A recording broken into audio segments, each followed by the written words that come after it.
ಇಂದು ಬ್ಯಾಗ್ವಾಟ್ನಲ್ಲಿ ಹಿಂದೂ ಮಹಾಗಣಪತಿ ಸೇವಾ ಸಮಿತಿಯವರು ಹಮ್ಮಿಕೊಂಡಿದ್ದ ಸ್ವಯಂ ಪ್ರೇರಿತ ರಕ್ತದಾನ ಶಿಬಿರದಲ್ಲಿ 108 ರಕ್ತದಾನಿಗಳು ರಕ್ತವನ್ನು ನೀಡಿ ಪ್ರಶಂಸೆಗೆ ಮೆಚ್ಚುಗೆಯಾದರು. ಕಾರ್ಯಕ್ರಮವನ್ನು ಕರೇಗುಡ್ಡದ ಮಹಾಂತಲಿಂಗ ಮಹಾಸ್ವಾಮಿಗಳು ಉದ್ಘಾಟನೆ ಮಾಡಿದರು.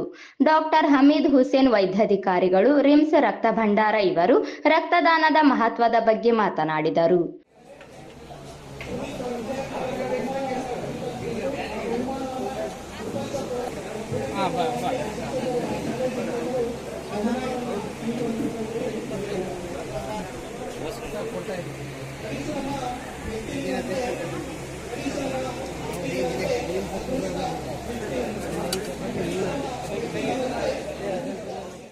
ಈ ಸಂದರ್ಭದಲ್ಲಿ ಮಾಜಿ ಶಾಸಕರಾದ ಬಸನಗೌಡ ಬ್ಯಾಗವಾಟ್ ಮತ್ತು ಡಾಕ್ಟರ್ ಸುಭಾಷ್ ಪಾಟೀಲ್, ರಿಮ್ಸ್ ವೈದ್ಯಾಧಿಕಾರಿಗಳು, ಎಲುಬು ಕೀಳು ತಜ್ಞರು ವಿರೂಪಾಕ್ಷಪ್ಪ ಗೌಡ, ಅಮರೇಶಪ್ಪ ಕೋಡ್ಲಿ, ಜಿಲ್ಲಾ ಪಂಚಾಯಿತಿ ಮಾಜಿ ಸದಸ್ಯರು, ತಾಲೂಕು ಆರೋಗ್ಯ ಅಧಿಕಾರಿಗಳಾದ doctor Sharanabasavaraj, doctor Shekharayya Hiremath, doctor Shridhar Illur, Vasanthagowda, Shivanagowda, ಕ್ಷೇತ್ರ ಆರೋಗ್ಯ ಫಾರ್ಮಸಿ ಅಧಿಕಾರಿ ವೆಂಕಯ್ಯ ಶೆಟ್ಟಿ, ಶಿಕ್ಷಣಾಧಿಕಾರಿ ಬಾಲಪ್ಪ ನಾಯಕ, ಹಿಂದೂ ಮಹಾಗಣಪತಿ ಸೇವಾ ಸಮಿತಿಯ ಸದಸ್ಯರು, ಅಧ್ಯಕ್ಷರು ಹಾಗೂ ಪದಾಧಿಕಾರಿಗಳು ಹಾಜರಿದ್ದರು.